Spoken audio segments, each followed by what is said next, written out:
നമ്മളുടെ ഡൊമൈൻ ട്രെയിനിങ്ങിലേക്ക് കിടക്കുകയാണ്. Domain ട്രെയിനിങ്ങിൽ ഫാർമസിയിൽ prescription handling training ആണ് നടന്നുകൊണ്ടിരിക്കുന്നത്. ഒരു ഫാർമസിയിലെ ഏറ്റവും ഇമ്പോർട്ടന്റ് ആയിട്ടുള്ള ഒരു പോയിന്റ് ആണിത്. സോ വളരെ ശ്രദ്ധിച്ചുകൊണ്ട് നമ്മൾ എല്ലാ ദിവസവും ചെയ്തുകൊണ്ടിരിക്കുന്ന നമ്മൾ SOP ഏറ്റവും ഫസ്റ്റിലെ പ്രയോറിറ്റി ഉള്ള ഭാഗമാണ്. അപ്പൊ അതിൽ കൃത്യമായിട്ട് ഒന്ന് ശ്രദ്ധിക്കാം. First one, ensuring accuracy, safety and compliance of pharmacy operation. നമ്മൾ ഈ SOP അല്ലെങ്കിൽ നമ്മുടെ ഈ ട്രെയിനിങ് കൊണ്ട് ഉദ്ദേശിക്കുന്നത് നമ്മളുടെ കൃത്യതയും പേഷ്യന്റ് സേഫ്റ്റി ഫാർമസി കമ്പൈലൻസ് വിത്ത് ഓപ്പറേഷൻസ് വളരെ സ്മൂത്ത് ആയിട്ട് കാര്യങ്ങൾ നടക്കുക എന്നുള്ളതും ആണ്. എഫിഷ്യന്റ് ആയിട്ട് ആളുകൾക്ക് കൃത്യമായി മെഡിസിൻ കൊടുക്കുക, അത് സേഫ് ആയിരിക്കുക, കൃത്യമായിരിക്കുക. പ്രിസ്ക്രിപ്ഷൻ ഹാൻഡ്ലിംഗിൽ ഇൻട്രൊഡക്ഷൻ നമ്മൾ ഒബ്ജക്റ്റീവ് ഇതാണ്: എൻഷുർ പേഷ്യന്റ് സേഫ്റ്റി. നേരത്തെ പറഞ്ഞല്ലോ, patient safety through accurate dispensing. കൃത്യമായ ഡിസ്പെൻസിങ്ങിലൂടെ പേഷ്യന്റ് സേഫ്റ്റി ഉറപ്പുവരുത്തുക. Maintain compliance with the legal and regulatory standards. ഇപ്പൊ നമുക്ക് ലീഗൽ ആയിട്ടുള്ള സംഗതികൾ, അത് കമ്പൈലൻസ്, റെഗുലേറ്ററി സ്റ്റാൻഡേർഡ്സ് ഒക്കെ കൃത്യമായിട്ടാണ് നമ്മൾ കൊടുക്കുന്നത്. ഉദാഹരണത്തിന് പറയുകയാണെങ്കിൽ നമ്മളുടെ ആന്റിബയോട്ടിക് അല്ലെങ്കിൽ ഈ ഒരു റെഗുലേഷൻ വന്നിട്ടുണ്ട്. ആ റെഗുലേഷൻ വന്നത് എങ്ങനെയാണ് നോക്കിയിട്ട് അതിന്റെ സ്റ്റാൻഡേർഡിന് അനുസരിച്ചാണ് ഈ സംഗതികൾ മുന്നോട്ട് കൊണ്ടുപോകേണ്ടത്. വർക്ക് ഫ്ലോ ഇംപ്രൂവ് ചെയ്യുക, എഫിഷ്യൻസി. ഫാർമസിന്റെ എഫിഷ്യൻസി എന്ന് പറഞ്ഞാൽ ഈ ഏറ്റവും സ്പീഡിൽ പേഷ്യൻസിനെ കൈകാര്യം ചെയ്യലും വർക്ക് ഫ്ലോ ഇംപ്രൂവ് ചെയ്യലുമാണ്. Receiving the prescription. Receiving the prescription നമ്മൾ പറയുന്നത് ഒന്ന്, ആ പ്രിസ്ക്രിപ്ഷൻ വാങ്ങുമ്പോൾ ശ്രദ്ധിക്കേണ്ട കാര്യങ്ങൾ. Okay, greet the patient. പേഷ്യൻസിനെ ഗ്രീറ്റ് ചെയ്യുക, വളരെ നന്നായിട്ട് ഗുഡ് മോർണിംഗോ ഗുഡ് ആഫ്റ്റർനൂണോ ഗുഡ് ഈവനിങ്ങോ പറയാ, സാർ എന്നോ മാഡം എന്നോ വിളിച്ച് മാത്രമേ അവരെ അഭിസംബോധന ചെയ്യാവൂ. രണ്ട്, verify the completeness of prescription. അതായത് ഒരു പ്രിസ്ക്രിപ്ഷനിൽ ഈ പേഷ്യന്റിന്റെ പേര്, ഡോക്ടറുടെ പേര്, സിഗ്നേച്ചർ, ഡേറ്റ്, ബാക്കിയുള്ള സംഗതികൾ ഇതെല്ലാം കൃത്യമാണെന്ന് ഉറപ്പുവരുത്തുക. എൻഷുർ ദ പ്രിസ്ക്രിപ്ഷൻ ലെജിബിൾ ആണെന്ന് ഉറപ്പുവരുത്തുക, വായിച്ചാൽ മനസ്സിലാവുന്നുണ്ട് എന്ന് ഉറപ്പുവരുത്തുക. Clarify the doctor if needed. അത് ഏതെങ്കിലും ഒരു പോയിന്റ് നമുക്ക് മനസ്സിലാവുന്നില്ല, അല്ലെങ്കിൽ ആ ഒരു മെഡിസിൻ നമ്മളെ കയ്യിൽ അതിന്റെ കോമ്പിനേഷൻ അല്ലെങ്കിൽ അതിന്റെ ബ്രാൻഡ് വ്യത്യാസം ഉണ്ടെന്നുണ്ടെങ്കിൽ ഡോക്ടറോട് കമ്മ്യൂണിക്കേറ്റ് ചെയ്യുക. ഈ രണ്ട് ഡോക്ടർമാരുടെ പ്രിസ്ക്രിപ്ഷൻ ആണ്. ഇതിൽ കൃത്യമായിട്ട് കാണിക്കുന്നുണ്ട് date, doctor name, patient name, അവരുടെ വയസ്സ്, ഏത് ഡിപ്പാർട്ട്മെന്റിലാണ് അവർ കൺസൾട്ട് ചെയ്തത്, അതിന്റെ ഡേറ്റ്, എഗെയിൻ ഡോക്ടേഴ്സ് അവരെ കൺസൾട്ട് ചെയ്ത ഡേറ്റ്, പിന്നെ ഇത് ടാബ്ലറ്റ്, ഈ ഫസ്റ്റ് എത്ര ഐറ്റം മെഡിസിനുകൾ അവർക്ക് എഴുതിയിട്ടുണ്ട്, അതേപോലെ തന്നെ അത് ഏത് ഡോസേജ് ടൈപ്പിലാണ്, ടാബ്ലറ്റ് ആണോ ക്യാപ്സൂൾ ആണോ സിറപ്പ് ആണോ എന്നെല്ലാം. ദെൻ മെഡിസിന്റെ പേര്, മെഡിസിന്റെ ഡോസേജ്, അതായത് ടൈമിംഗ്, ദെൻ എത്ര ദിവസം, ഡോക്ടർ സൈൻ. ഇത്രയും സംഗതികളാണ് കൃത്യമായി ഉണ്ടാവുക. ഓരോരുത്തരുടെയും എഴുത്തിൽ വ്യത്യാസം ഉണ്ട്. അപ്പൊ ഇത് കണ്ടത് അടുത്തൊരു ഡോക്ടറാണ്. ഈ ഡോക്ടറെ പേര് ഇവിടെ ഉണ്ട്, ഏത് ഡിപ്പാർട്ട്മെന്റ് ആണെന്നുണ്ട്, ഏത് പേഷ്യന്റ് ആണ് അവരെ കാണിച്ചത്, പേഷ്യന്റെ പേരുണ്ട്, പിന്നെ പേഷ്യന്റെ യുണീക്ക് ID നമ്പർ ഉണ്ട്. ആ പ്രിസ്ക്രിപ്ഷനിൽ കൃത്യമായിട്ട് എന്തിനു വേണ്ടിയിട്ടാണ് അവർ കാണിച്ചിട്ടുള്ളതെന്നും അതിന് വേണ്ട മെഡിസിൻസ് കൊടുത്തിട്ടുണ്ട്, ഏത് ടൈപ്പാണ് മെഡിസിൻ എന്നും, അതിന്റെ മെഡിസിന്റെ പേരെന്താണ്, ഏതൊക്കെ ഇന്റർവെല്ലിലാണ് ഇത് കഴിക്കേണ്ടത്, എത്ര ദിവസമാണ് കഴിക്കേണ്ടത്, ഡോക്ടർ സൈനും ഇതിലുണ്ട്. ഓക്കെ, ഒരു ഉദാഹരണത്തിനുള്ള 2 പ്രിസ്ക്രിപ്ഷൻസ് ആണ്. ഇനി അടുത്ത വേറൊന്ന്, ഈ ടൈപ്പിലുള്ള പ്രിസ്ക്രിപ്ഷനും നമ്മുടെ ഹോസ്പിറ്റലിൽ ഉണ്ടാവും.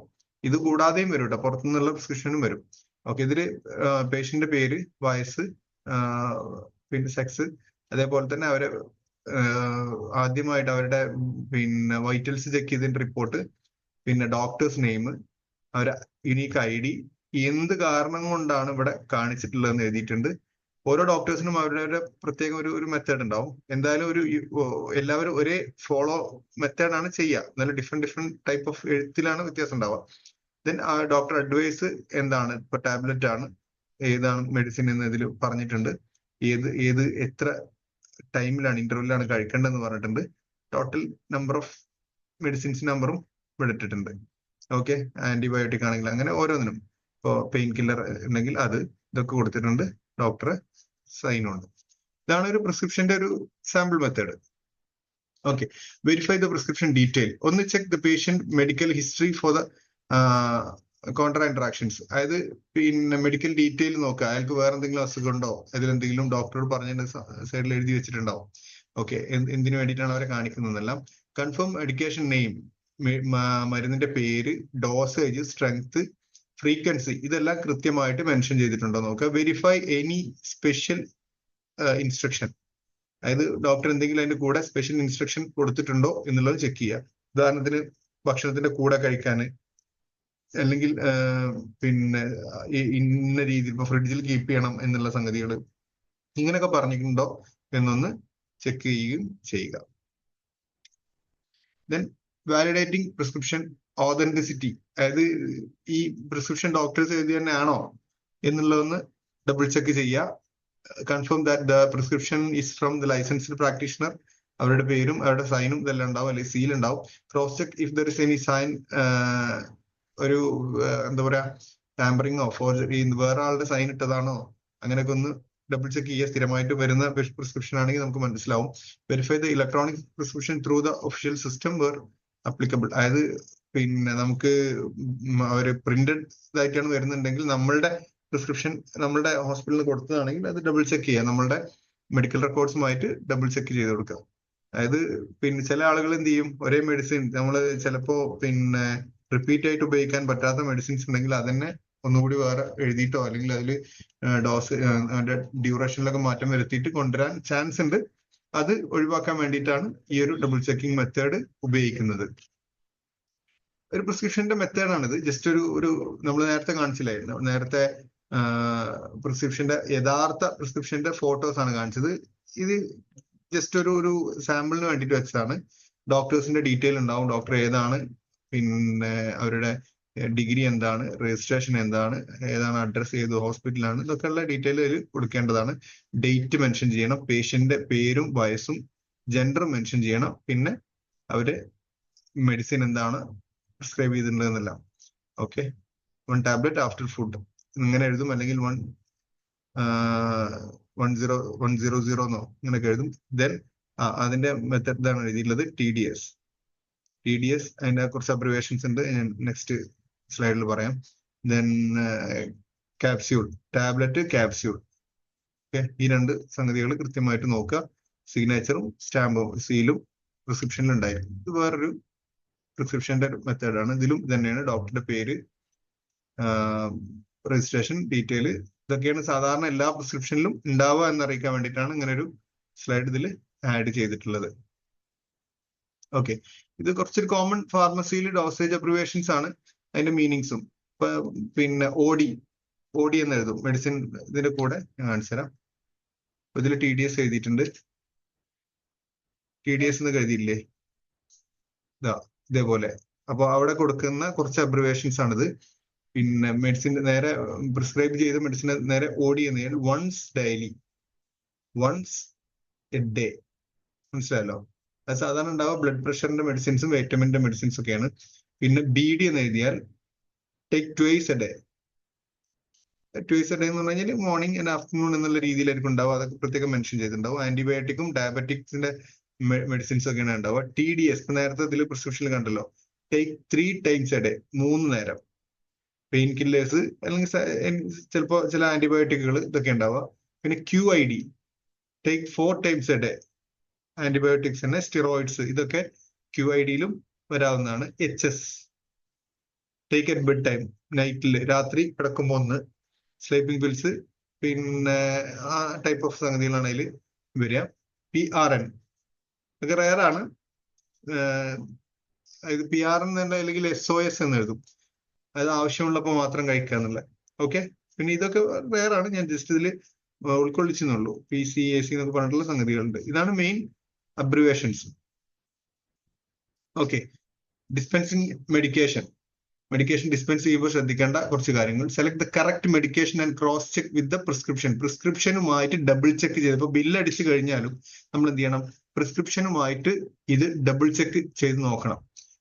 Then measure and label accurately for the cut pieces or compound drugs. അതായത് നമ്മൾ മിക്സ് ചെയ്ത് കൊടുക്കുന്ന ഡ്രഗ്സ്, നമ്മുടെ ഫാർമസിയിൽ മിക്സ് ചെയ്ത് കൊടുക്കുന്ന ഡ്രഗ്സ് റെയർ ആണ്. ഉണ്ടെങ്കിൽ അതിനെ കൃത്യമായിട്ട് മെൻഷൻ ചെയ്ത് കൊടുക്കുക. അല്ലെങ്കിൽ ഇപ്പോൾ നമ്മൾ കട്ട് പീസസ് ഒക്കെ ആണെന്നുണ്ടെങ്കിൽ അത് ഏതാണ് പിന്നെ മെഡിസിൻ നമ്മുടെ കവറിന്റെ മുകളിൽ എഴുതുക. Okay, then recheck the medication and packaging before handling to the patient. ഇപ്പോൾ നമ്മൾ ബില്ലടിച്ചതിന് ശേഷം നമ്മളുടെ മെഡിസിൻ പിക്ക് ചെയ്തിട്ട് അത് പിന്നെ ഡോസേജിലേക്ക് എത്തുമ്പോൾ ആ ഡോസേജിൽ എത്തുമ്പോൾ വീണ്ടും ഡബിൾ ചെക്ക് ചെയ്തിട്ട് വേണം പേഷ്യൻസിന് കൈമാറാൻ. ഓക്കെ, ഓരോന്നും കൃത്യമായിട്ട് അവർക്ക് പറഞ്ഞു കൊടുത്തിട്ട് വേണം കൈമാറാൻ. കൗൺസിലിംഗ് ദ പേഷ്യന്റ് എന്നുള്ള ഏരിയയിലേക്കാണ് ഇത് വരുന്നത്. ഓരോ മെഡിസിൻ അവർക്ക് കാണിച്ചു കൊടുത്ത് explain the medication purpose, how to take it, എങ്ങനെയാണ് ആ മെഡിക്കേഷൻ എടുക്കേണ്ടത് എന്ന് ഓരോന്നും അവർക്ക് മനസ്സിലാക്കി കൊടുക്കുക. ചിലപ്പോൾ സ്ഥിരമായിട്ട് കഴിക്കുന്ന പേഷ്യൻസ് ആണെങ്കിൽ അവർക്ക് അറിയാമായിരിക്കും, എങ്കിലും ആ ഒരു മെത്തേഡിനെ എല്ലാവർക്കും ഫോളോ ചെയ്യുക. Highlight the possible side effect and what do if it's occurred. അതായത് ഇപ്പൊ അതുമായി ബന്ധപ്പെട്ടിട്ട് ഇപ്പൊ ഒരു മെഡിസിൻ കഴിക്കുകയാണെങ്കിൽ, ഇപ്പൊ നമ്മള് കഫ് സിറപ്സോ അത് കഴിക്കുകയാണെങ്കിൽ നമ്മൾ അവർ പറയാം ഡ്രൈവ് ചെയ്യരുത്, ഇത് കുടിച്ചിട്ട് പിന്നെ ഡ്രൈവ് ചെയ്യരുത്, ചിലപ്പോൾ ഒരു സഡേഷൻ പോലുള്ള സംഗതികളൊക്കെ വരാം. അപ്പൊ അതേപോലുള്ള സംഗതികളൊക്കെ കൃത്യമായിട്ട് പറഞ്ഞു കൊടുക്കുക. ഓരോന്നിനും അതിന്റെ പോസിബിൾ സൈഡ് എഫക്ട്സും കൃത്യമായിട്ട് മെൻഷൻ ചെയ്തിട്ടുണ്ടാവും, അല്ലെങ്കിൽ അതിനെ കുറിച്ച് കൃത്യമായിട്ട് പഠിക്കുക, എന്നിട്ട് അവർക്ക് പറഞ്ഞു കൊടുക്കുക. Provide the return instruction, ensure the patient understand dum. ഓരോന്നും നമ്മൾ പറഞ്ഞു കൊടുത്താലും അതിന്റെ മെഡിസിൻ കവറിന്റെ മുകളിൽ കൃത്യമായ ഇൻസ്ട്രക്ഷൻസ് എഴുതുക. നമ്മൾ പറഞ്ഞു കൊടുത്ത കാര്യങ്ങൾ അതിന്റെ മുകളിൽ എഴുതിയിട്ടുണ്ട് എന്ന് അവരോട് ഇൻഫോം ചെയ്യുക. Documentation, record keeping. ഡോക്യുമെന്റേഷൻ ഉണ്ടാവാൻ നമുക്കൊന്ന് ബില്ലുകളെല്ലാം കൃത്യമായിട്ട് സൂക്ഷിച്ചു വെക്കണം ഓരോ ദിവസത്തെയും. അതേപോലെ തന്നെ ഈ പിന്നെ നമ്മുടെ ഷെഡ്യൂൾ എച്ച് ഡ്രഗ്സ് അല്ലെങ്കിൽ ഷെഡ്യൂൾ H1 ഡ്രഗ്സ്, ഇതിന്റെ ഒക്കെ റെക്കോർഡ് സെപ്പറേറ്റ് കീപ്പ് ചെയ്യുകയും, പിന്നെ അതുകൂടാതെ നാർക്കോട്ടിക് ഡ്രഗ്സ് നമ്മൾ ഡിസ്പെൻസ് ചെയ്യുന്നുണ്ടെങ്കിൽ അതിന്റെയും കൃത്യമായ രേഖകൾ നമ്മൾ പിന്നെ കീപ്പ് ചെയ്യുന്നുണ്ട്, നമ്മളുടെ ലെഡ്ജറുകൾ കീപ്പ് ചെയ്യുന്നുണ്ട്. അതിന്റെ നിങ്ങൾക്ക് അവിടെ നിന്ന് തന്നെ ഇപ്പോ ഫാർമസിയിൽ നിന്ന് ഡയറക്റ്റ് ട്രെയിനിങ് തരും. ഓരോ ദിവസവും ഓരോന്നും മെയിൻറ്റെയിൻ ചെയ്യുക. കൃത്യമായ പിന്നെ സ്റ്റോക്കാണ് നമ്മൾ കീപ്പ് ചെയ്യുന്നത്. ആ കൃത്യമായ സ്റ്റോക്കിന് എഗെയിൻസ്റ്റ് ആണ് നമ്മുടെ എന്താ പറയാ രജിസ്റ്ററുകളിൽ ഉള്ളത് എന്ന് എല്ലാ ദിവസവും ഉറപ്പുവരുത്തുക. File the prescription as per the hospital pharmacy policies. നമ്മളെ സാധാരണ പോളിസി ഒരു 3 to 5 years പ്രിസ്ക്രിപ്ഷൻസ് കീപ്പ് ചെയ്യണമെന്നാണ്. അത് നമ്മൾ ഫോളോ ചെയ്യുന്നുണ്ട്. Common challenges in the prescription handling. സാധാരണ ഉണ്ടാവുന്ന ചാലഞ്ചസ് എന്തൊക്കെയാണെന്ന്. ഒന്ന്, legible handwriting by the prescriber. അതായത് ഓരോ ഡോക്ടേഴ്സിന്റെയും എഴുത്ത് വായിക്കാനുള്ള പ്രയാസം. ഇപ്പോ കുറെ എണ്ണം മാറിയിട്ടുണ്ട്, എല്ലാം പ്രിന്റഡ് സംഗതികൾ വന്നുകൊണ്ട് കുറെ മാറിയിട്ടുണ്ട്. എന്നാലും അതാണ് ഒരു പ്രയാസം ഉണ്ടായിരുന്നത്. പിന്നെ മിസ് ഇന്റർപ്രിട്ടേഷൻ ഓഫ് അബ്രിവേഷൻസ്. നേരത്തെ പറഞ്ഞില്ല, അബ്രിവേഷൻ OD, BD, TDS എന്നൊക്കെ പറഞ്ഞിട്ട് അതിന്റെ അബ്രിവേഷന്റെ മിസ് ഇന്റർപ്രിറ്റ് ചെയ്യാം. ഇത് അതിലൊരു പ്രയാസമാണ്. Then error in dosage calculation. Dosage calculation കൃത്യമായിട്ട് പഠിക്കുക. നമുക്ക് കൃത്യമായിട്ട് പഠിക്കാനുള്ള ഒരു ഏരിയയാണ് ഡോസേജ് കാൽക്കുലേഷൻ. അല്ല, ചൈൽഡ് ഡോസ് കാൽക്കുലേഷനും അതേപോലെ തന്നെ കുറെ സംഗതികൾ നമ്മൾ പഠിച്ചിട്ടുണ്ട്. അത് കൃത്യമായിട്ട് എല്ലാ ദിവസവും ഒന്ന് ഓർമ്മിക്കുക. എന്നിട്ട് എങ്ങനെയാണ് ഓരോ ദിവസവും ഫ്രീ സമയങ്ങളിലൊക്കെ ഇത് കൃത്യമാണോ എന്ന് ഡബിൾ ചെക്ക് ചെയ്തുകൊണ്ടിരിക്കുക. Handle the duplicate or forger prescription. ആരെങ്കിലും ഒരു ഡ്യൂപ്ലിക്കേറ്റ് പ്രിസ്ക്രിപ്ഷനോ പിന്നെ ഒരു എന്താ പറയാ മാറ്റം വരുത്തിയ പ്രിസ്ക്രിപ്ഷൻ എന്തെങ്കിലും ഉണ്ടെങ്കിൽ അത് കൃത്യമായിട്ട് നോട്ട് ചെയ്യുക. ഇതൊക്കെയാണ് നമ്മളുടെ ചാലഞ്ചസ് ഉണ്ടാവുക എന്ന് ആദ്യം മുൻകൂട്ടി മനസ്സിലാക്കുക. ദെൻ അതിനനുസരിച്ചിട്ട് ആക്ട് ചെയ്യുക. ഇതിന് സൊല്യൂഷൻ എന്താ വെച്ചാൽ റെഗുലർ ട്രെയിനിങ് തന്നെയാണ്, SOP ട്രെയിനിങ് തന്നെയാണ്. റെഗുലർ SOP ട്രെയിനിങ് ആണ് ഇതിന്റെ ഒരു സൊല്യൂഷൻ ആയിട്ട് വരുന്നത്. ജസ്റ്റ് ഒരു ഫ്ലോ ചാർട്ട് ഇതിൽ കൊടുത്തിട്ടുണ്ട്. അതിൽ ഒരു പിന്നെ പ്രിസ്ക്രിപ്ഷൻ റിസീവ് ചെയ്താൽ ഇലക്ട്രോണിക് ആണെങ്കിൽ ഓക്കെ, നെക്സ്റ്റ് അടുത്ത ഏരിയയിലേക്ക് പോവാം, പ്രിസ്ക്രിപ്ഷൻ അനാലിസിസ് പോവാം. ഇലക്ട്രോണിക്സ് അല്ലെങ്കിൽ ട്രാൻസ്ക്രിപ്ഷൻ അത് കൃത്യമായിട്ട് മനസ്സിലാവുന്നുണ്ടോ നോക്കുക. ദെൻ പ്രിസ്ക്രിപ്ഷൻ അനാലിസിസ് പോവുക. പ്രിസ്ക്രിപ്ഷൻ വെച്ചിട്ട് അതിൽ പിന്നെ ഫാർമസ്യൂട്ടിക്കൽ മെഡിസിൻസ് ആവശ്യമാണ് എന്നുണ്ടെങ്കിൽ ഓക്കെ, അയാൾക്ക് എന്ത് ചെയ്യാം, പിന്നെ ഡോക്ടറുമായി കൺസൾട്ട് ചെയ്തിട്ട് പ്രിസ്ക്രിപ്ഷൻ റിലീസ് ചെയ്യുക. പ്രിസ്ക്രിപ്ഷൻ റിലീസ് ചെയ്തു, ദെൻ സ്റ്റോറേജിൽ നിന്നും അവർക്കുള്ള മെഡിക്കേഷൻ കൊടുക്കുക. നമ്മളതിൽ സ്റ്റോറേജിൽ സാധനം ഉണ്ടെന്നുണ്ടെങ്കിൽ നേരിട്ട് കൊടുക്കാം. നേരെ പിന്നെ മെറ്റീരിയൽസ് ടു ദ മെഡിക്കേഷൻ സെലക്ഷനിലേക്ക് പോവാ. മെറ്റീരിയൽസ് അവർക്ക് മെഡിക്കേഷൻ അലോക്കേഷൻ ചെയ്യുക, അവർക്ക് കൊടുക്കുക, ഓരോന്ന് കട്ട് ചെയ്ത് കൊടുക്കുക. അവരിലേക്ക് checking and sealing and delivery check ചെയ്തിട്ട് അവർക്ക് കൊടുക്കുക. അല്ല എന്നുണ്ടെങ്കിൽ പുറത്തുനിന്ന് പർച്ചേസ് ചെയ്യുക, എന്നിട്ട് പേഷ്യൻസിന് എത്തിച്ച് കൊടുക്കുക. ബെസ്റ്റ് പ്രാക്ടീസസ് കൺക്ലൂഡ് ചെയ്യാണ്. SOP follow the SOPs. Prescription handling, കൃത്യമായിട്ട് പ്രിസ്ക്രിപ്ഷൻ ഹാൻഡ്ലിംഗ് ഫോളോ ചെയ്യുക. Double check every step to avoid errors. Error ഇല്ല എന്ന് ഉറപ്പുവരുത്താൻ വേണ്ടി എല്ലാ ഏരിയയും ഡബിൾ ചെക്ക് ചെയ്തുകൊണ്ടേ മുന്നോട്ട് പോവുക. Patient safety and top as the top priority. Patient safety ആണ് ഒന്നാമത്തെ പ്രയോറിറ്റി എന്ന് വെച്ചിട്ട് തന്നെ വർക്ക് ചെയ്യുക. Stay updated with new medication and guide lines. പുതിയ റെഗുലേഷൻ ഇപ്പോൾ ഗവൺമെന്റിൽ നിന്നൊക്കെ ഓരോ പുതിയ പിന്നെ നിർദ്ദേശങ്ങളൊക്കെ വരികയാണെങ്കിൽ അതൊക്കെ കൃത്യമായിട്ട് അപ്ഡേറ്റഡ് ആണ് എന്ന് ഉറപ്പുവരുത്തുക. ഓക്കെ, ഇത്രയും കാര്യങ്ങളാണ് പ്രിസ്ക്രിപ്ഷൻ ഹാൻഡ്ലിംഗിൽ നമുക്ക് പറയാനുള്ളത്. Thank you.